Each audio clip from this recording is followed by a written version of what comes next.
kembali lagi bersama saya. Perkenalkan, nama saya Flaviana Nilda Salus. Saya mahasiswi dari Universitas Katolik Indonesia Santo Paulus Ruteng. Saya dari program studi S1 Keperawatan kelas 2020B. Pada kesempatan kali ini saya akan mempresentasikan hasil tugas saya dengan mata kuliah Ekologi dan Epidemiologi dengan dosen pengampu Bapak Johannes Jakri MKes. Pada kesempatan kali ini saya akan menjelaskan tentang pengertian ekologi dan lingkungan. Ekologi telah berkembang maju selama sejarah perkembangan manusia. Berbagai tulisan ilmuwan sejak Hippocrates dan Aristoteles sehingga filosof lainnya merupakan naskah kuno yang berisi rujukan tentang masalah-masalah ekologi, walaupun waktu itu belum diberikan nama ekologi. Kata ekologi mulai diusulkan oleh biologiwan bangsa Jerman Ernst Haeckel dalam tahun 1869. Sebelumnya, banyak biologiwan terkenal di abad ke-18 dan ke-19 telah memberikan sumbangan pikiran dalam bidang ini, sekalipun belum menggunakan kata ekologi. Antoine Leeuwenhoek lebih dikenal sebagai pelopor ahli mikroskop. Pada tahun 1700-an melopori pula pengkajian rantai makanan dan pengaturan populasi. Tulisan botaniwan bangsa Inggris Richard Bradley menyatakan bahwa ia memahami betul hal produktivitas biologis. Berbagai kajian tentang interaksi telah berkembang pesat dan menghasilkan spesialis cabang-cabang ilmu seperti interaksi organel-organel sel dan sel-sel dipelajari dalam biologi sel. Interaksi jaringan-jaringan dipelajari dalam histologi interaksi organ. Sistem organ dan organisme dipelajari dalam anatomi dan fisiologi. Interaksi populasi-populasi, komunitas dan ekosistem dipelajari dalam ekologi. Mengkaji ekologi tidak dapat dipisahkan dengan pembahasan tentang energi dalam ekosistem.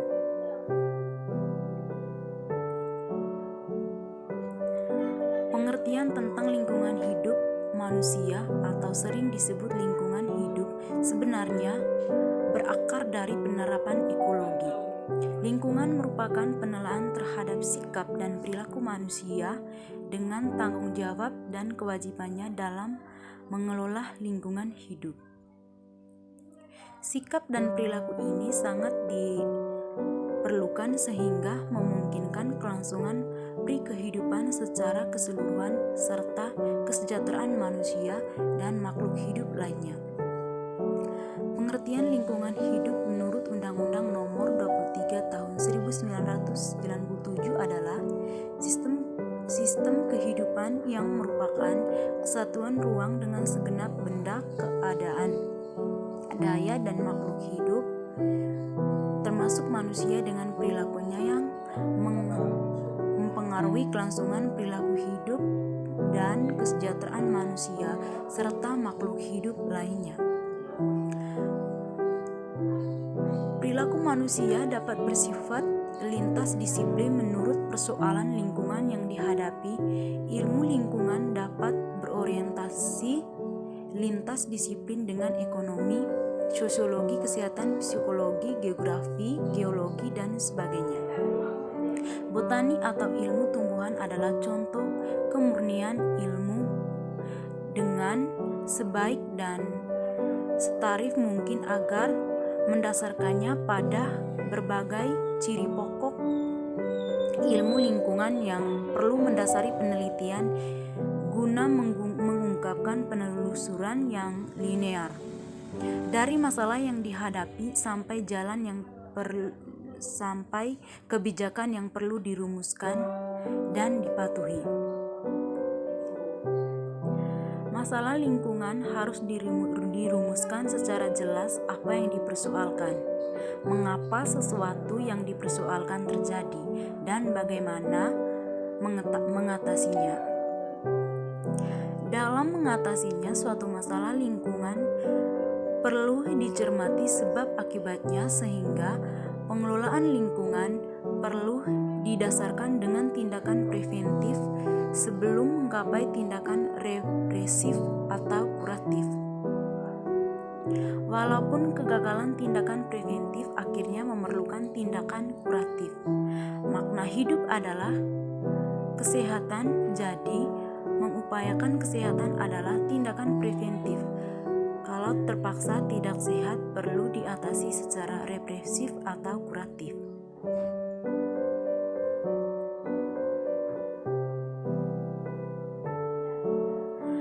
Pengelolaan lingkungan ditunjukkan kepada perilaku dan pembuatannya yang ramah lingkungan dalam semua sektor tindakan. Jadi istilah lingkungan tidak boleh diperoleh sehingga maknanya jadi kabur atau bahkan hilang.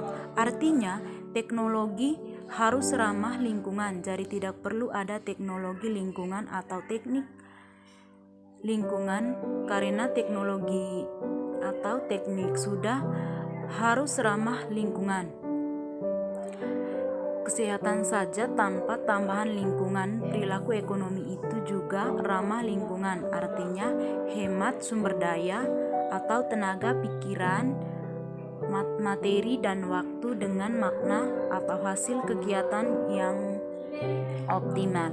Jadi sebenarnya tidak perlu menggunakan istilah ekonomi lingkungan, karena ekonomi itu sendiri sudah harus ramah lingkungan. Ekonomi juga berarti hemat, harus menyimpan atau menabung dan berbagi adil bagi siapapun yang juga memerlukannya.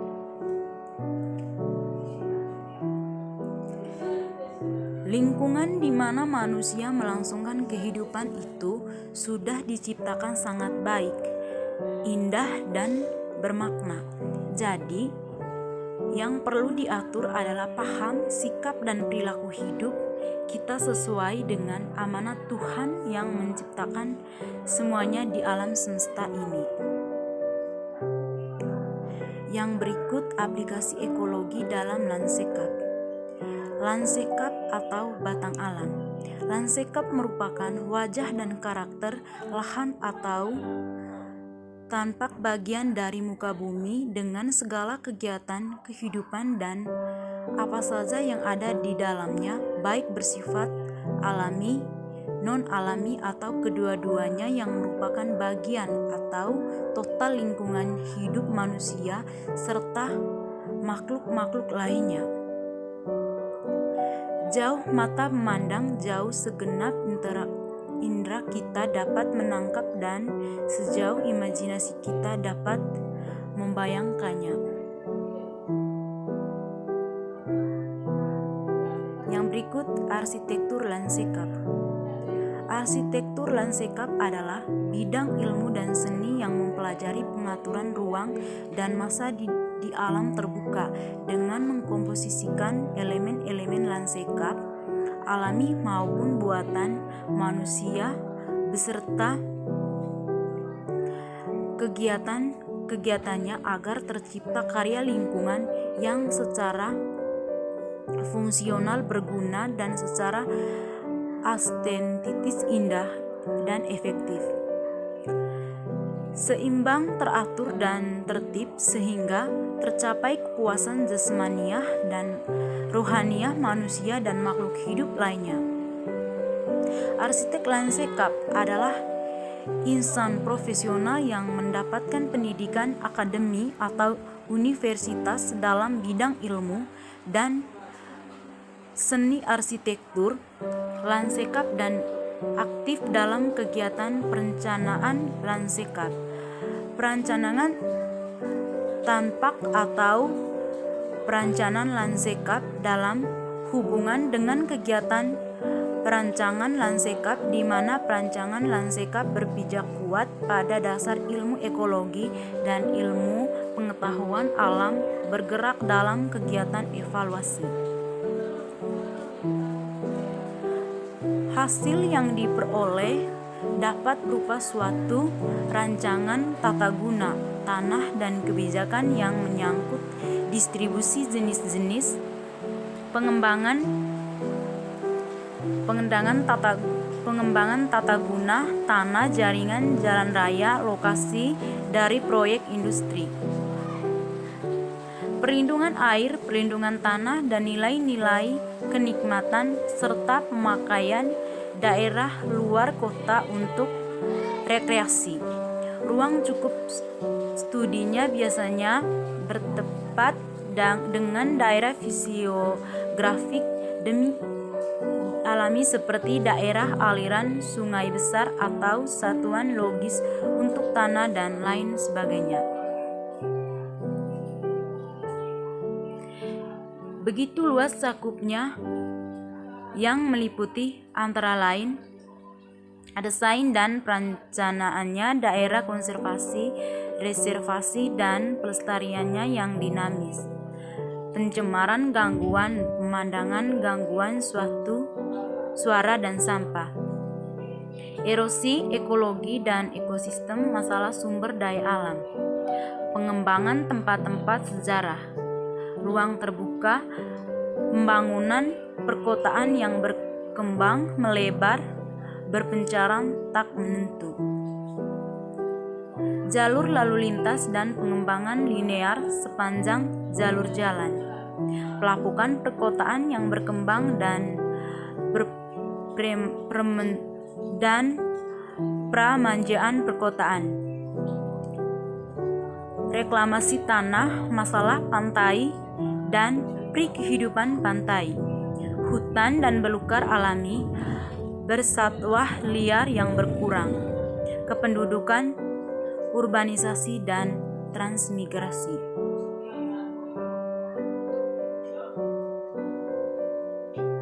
Dari ruang lingkup dan pemikiran serta tanggung jawab aktivitas arsitektur lanskap terlihat bahwa selamanya tidak akan dapat lepas dari ekologi.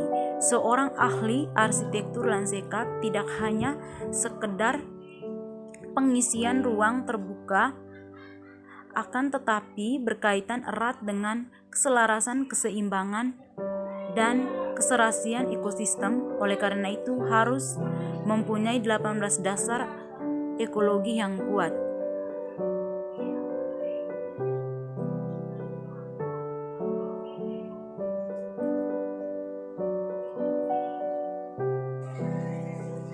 Kemampuan yang perlu dimiliki oleh para ahli arsitektur lanskap antara lain dasar pengetahuan dan praktek yang kuat guna pemahaman tanaman serta cara penggunaannya yang tepat, dasar pengetahuan dalam bidang geologi, klimatologi, ekologi, sosiobudaya, dan ekonomi, kesadaran biologi dan ekologis, memberikan nasihat dan petunjuk pelaksanaan pembangunan prasarana dan sarana pada umumnya, memiliki daya yang tinggi.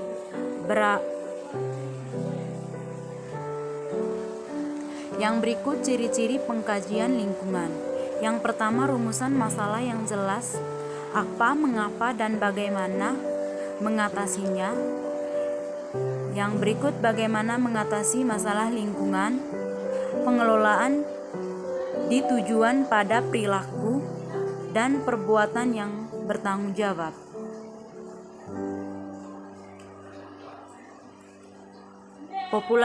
Populasi berasal dari bahasa Latin yaitu populus yang berarti rakyat. Berarti pendudukan populasi dari suatu negara dimaksudkan adalah penduduk dari negara tersebut, sedangkan populasi yang dimaksud dalam ekologi adalah populasi dari spesies-spesies atau jenis-jenis organisme. Populasi meliputi kumpulan individu-individu organisme di suatu tempat yang memiliki sifat-sifat serupa, mempunyai asal-usul yang sama, dan tidak ada yang menghalangi anggota-anggota individunya untuk berhubungan satu sama lain, mengembangkan turunan acara bebas, individu-individu merupakan kumpulan-kumpulan yang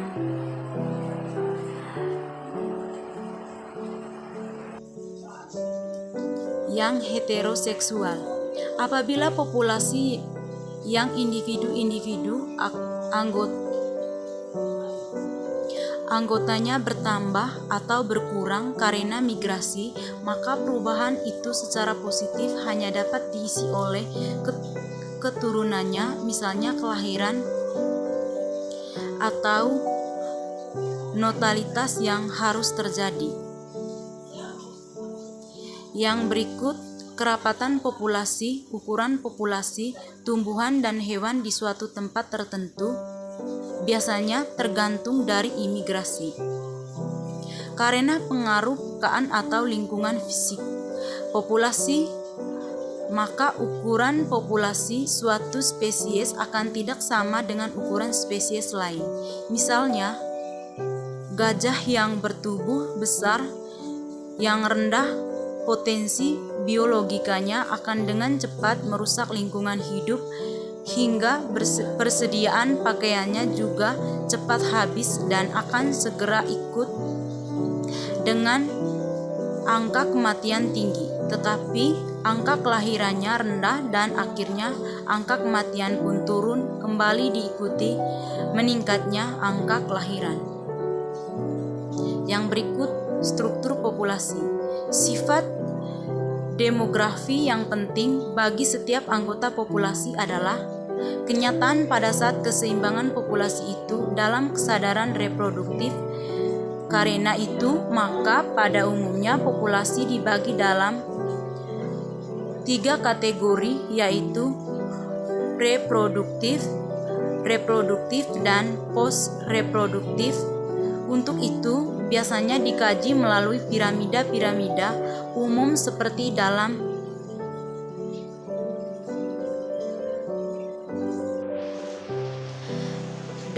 macam-macam penyebaran populasi dan komunitas. Yang pertama, penyebaran teratur atau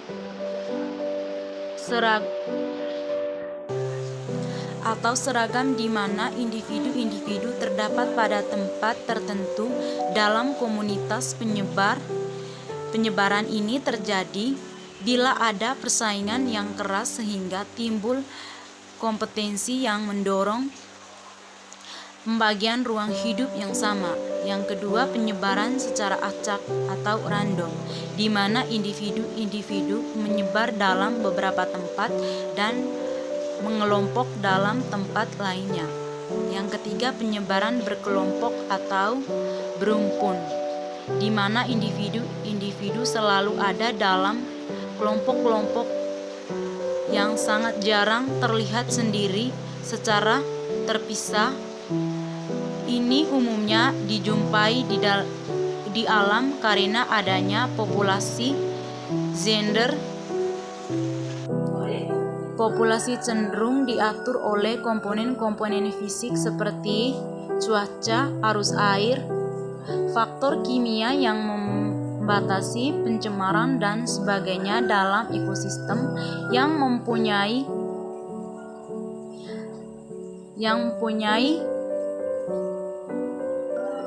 keanekaragaman rendah, atau dalam ekosistem yang menjadi sasaran gangguan-gangguan luar yang tidak dapat diduga. Sedangkan dalam ekosistem yang mempunyai keanekaragaman tinggi, populasi cenderung dikendalikan secara biologi dan ekosistem alam.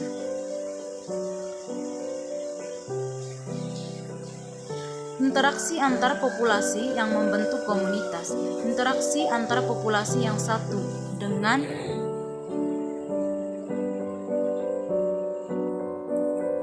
yang lain dalam suatu area tertentu membentuk komunitas. Tentang komunitas adalah komunitas hutan hujan tropik yang di dalamnya terdapat berbagai populasi tumbuhan, reptilia, burung, mamalia, mikroorganisme, cacing, moluska. Interaksi antar makhluk hidup biasanya akan membentuk hubungan khusus yang berpengaruh secara nyata terhadap persebaran dan kepadatannya. Ada beberapa macam interaksi antar sesama makhluk hidup.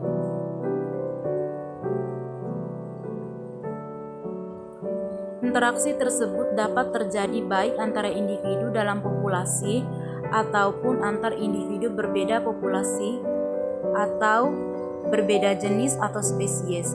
Bentuk interaksi tersebut dapat berupa saling merugikan, saling menguntungkan, atau hanya salah satu saja yang diuntungkan.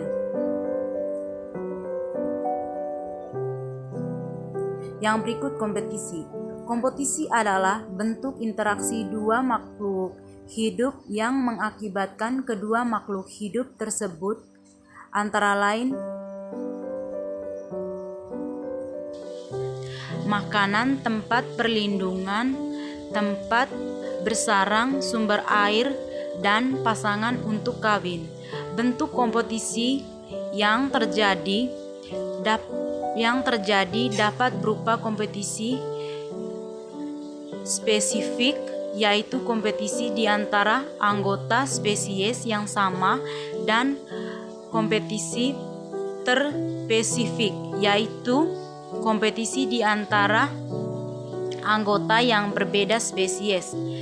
Persaingan antara individu dalam spesies penting artinya untuk mengatur populasi di spesies tersebut. Yang berikut predasi. Di dalam sebuah interaksi antar makhluk hidup terdapat hubungan satu spesies memakan yang lain. Dalam hal ini, konsumennya disebut predator, sedangkan spesies yang dimakan dikenal sebagai predator atau mangsa. Adalah makhluk hidup yang memperoleh sumber-sumber yang diperlukan dengan memakan makhluk hidup lain. Jika yang dimangsa adalah produser, maka bentuk interaksi itu disebut herbivore, sedangkan hewan yang memakan produser disebut herbivora. Yang berikut simbiosis.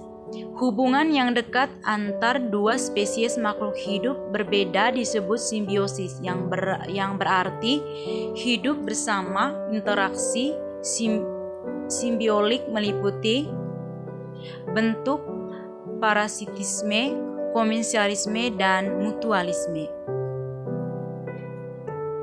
Parasitisme merupakan bentuk interaksi yang dapat mendapat keuntungan, sedangkan pihak yang lainnya menderita kerugian. Suatu parasit dapat memperoleh atau sumber-sumber yang diperlukan dari tubuh makhluk hidup lain disebut inang atau hospes. Yang berikut komensialisme. Komensialisme merupakan bentuk interaksi yang menyebabkan suatu pihak mendapatkan keuntungan, sedangkan yang lain tidak terpengaruhi atau tidak diuntungkan maupun dirugikan. Contoh interaksi komensialisme adalah kehidupan ikan remora dengan hiu. Yang berikut mutualisme. Mutualisme penukaran merupakan bentuk interaksi yang menyebabkan kedua spesies sama-sama mendapat keuntungan. Interaksi mutualisme kadang-kadang disebut dengan simbiosis obligat. Oke, demikian saja presentasi tugas saya. Saya mengucapkan limpah terima kasih.